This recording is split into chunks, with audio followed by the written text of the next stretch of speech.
In this episode of the Exploring Appalachia series, I head to Richlands, Virginia, a town that holds a lot of personal significance to me and my family's history.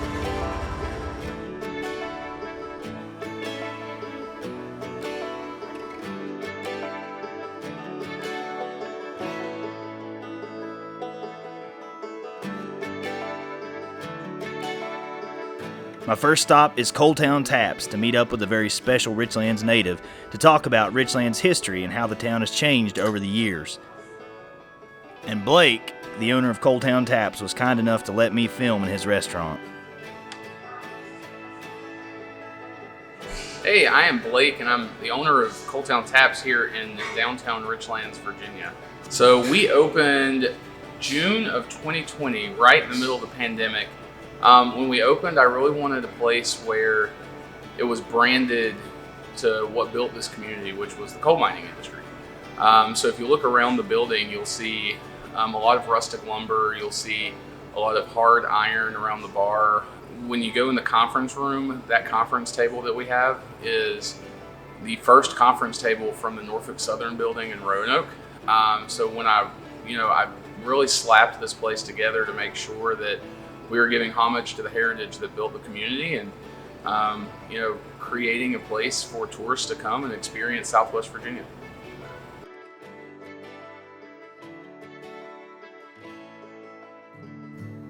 I'm Ken Deal. I was born and raised here in Richlands, Virginia. Been a few years now, back in 1956, about a quarter mile from here approximately, at the old Maddie Williams Hospital. Contemporarily, it's now known as the Richlands Town Hall, but at that very spot is where I was born and raised here. I graduated in 1974, Richlands High School, proud Blue Tornado. We played on the Southwest District Champs in 1972. Quarterback, right? Yes, quarterback and receiver.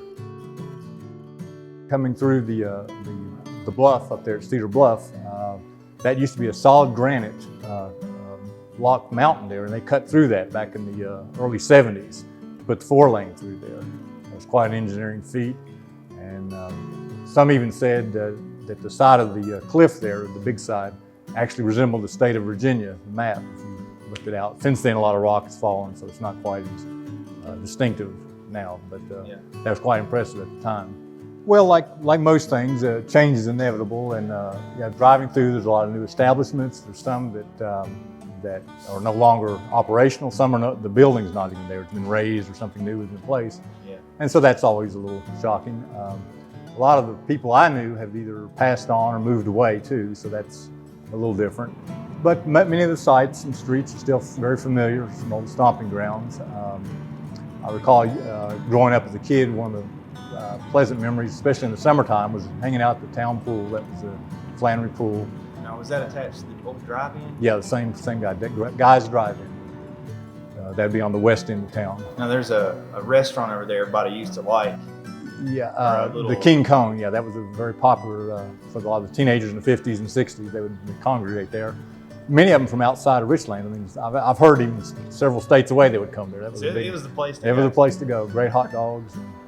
Unfortunately, it looks like it's a few years back too. It's time has taken its toll on it. I think it's past ownership, and now it's closed. Going back to the Maddie Williams Hospital, I always thought that was an iconic structure too, because that was a hotel at one time. Before the hospital? Yes, and if I'm not mistaken, that was built in the late 1800s, so it was quite old. Huh. And then, like I say, it's been raised, and they've put in a completely new structure there, which is nice too. It's a tribute to the coal miners in this area, which is, I think, very attractive. Dad, he was a World War II vet, and been out maybe a couple years and got employed with the coal fields. I think he's served like 18 years in the Union, and then he became a foreman boss up at master electrician up at Jewel Smokeless for about another 20 years. So it was a long career there, so he saw both sides of it. Which I did a video a couple months ago up in the Jewel Valley area. Yeah, that was his place, stomping ground there. Mother, she had a pretty illustrious career too at the Maddie Williams as a nurse. She was the LPN, Again, she was probably early 40s when she got her degree and worked probably 20 years or more there. So true. I think for a small town USA, I mean, Richlands does seem like a blend. It's not just coal. I mean, it's probably the predominant thing. But one of the favorite pastimes as a kid I remember was like on the Saturday afternoons, we'd go in there maybe 1 o'clock in the afternoon. I think you could get a double feature for 50 cents. And we'd go in there and watch 2 movies come out, and the sun already be set, it'd be dark. It's kind of interesting. That was through Guy Flannery. I think he owned that, and there was an eatery establishment connected to the theater called the Chicken House, and they made some good chicken. That was really good. So it was really like an all-American Norman Rockwell type kind of of pretty much, yeah. I mean, kids riding bicycles, play after dark. All the neighbors looked out for one another. Yeah. If you got out of line, they wouldn't hesitate to discipline you, and no one thought otherwise of it. So that was really ideal. It was really great. Yeah. Green stamps, gold bond stamps, redeeming those as a favorite pastime because it usually always meant a toy or something for us kids. What was that? Was that a cereal? Yeah, you get it, I think, through groceries or something. There was little stamps. They give you these books, and you put these stamps in, and you fill out the pages. And the more books that you filled out, the more you could redeem them for gifts, different items. So that was a big thing back in the day. It's like Cracker Jacks. Yeah, pretty much for grown-ups. So there you go.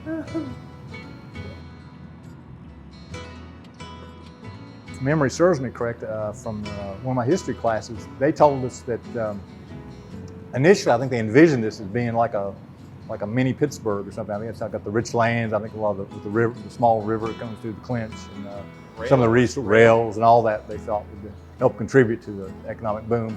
It never quite took off to what they initially envisioned. But it's held its own, it seems. Yeah, the population I don't think is varied much at all. I mean, it's not dropped like some of them really. It's really hovered around 5,000 people. And, what's probably the biggest town near here? Would it be Bristol, Abingdon, or would it be Roanoke? Biggest would probably be Roanoke, I would say. Okay. Yeah. And then not far off, you got Abingdon, Bristol. Yeah. As far as Tazewell County, I'm pretty sure Richlands is the biggest. I think Bluefield, Virginia would be second, and then Tazewell. Yeah. Pocahontas. I'm sure there was a lot of commerce between Richlands and Bluefield. Yes, yeah. That used to be a big highlight too as a kid going up to Bluefield, the big city. I just want to circle back here real quick that Richlands is on the National Register of Historical Places. That's something.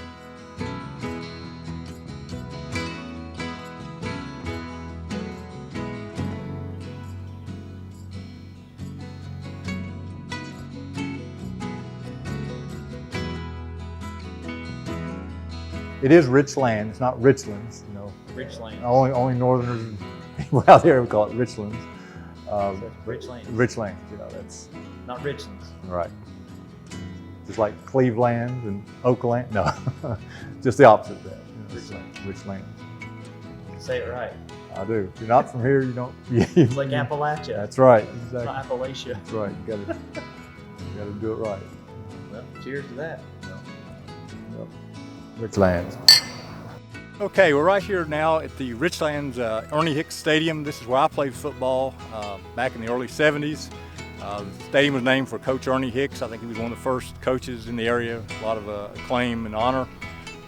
In fact, he was actually a teacher here, substitute teacher there, and he was quite up in years at that point. The stadium actually went north and south back when I played. They reoriented the field, the location of it here, a number of years ago. But a lot of glory here. We won a district back when I played, and I think they've added a couple of state championships since then as well. I tell you, it's kind of warm out here today. It kind of reminds me back years ago for practice. We'd come right out of that door right there at the school, lace up our cleats, walk over here to the field. It was hot summer days, July, August. 2 days? 2 days, yeah, that was a mess. You have those sweaty, stinky uniforms on, take a nice cold shower and sleep for a couple hours, then have to put the same wet, smelly gear back on and do it all over again. That was a lot of fun. Yeah, sports has always been a pretty big thing for me. Dad was pretty athletic as well. I played Little League baseball, Midget League football. Fields are right down in the middle of town now, the Flannery Fields there. So Yeah, a lot of good times, a lot of old memories, but certainly an upgrade from when I played.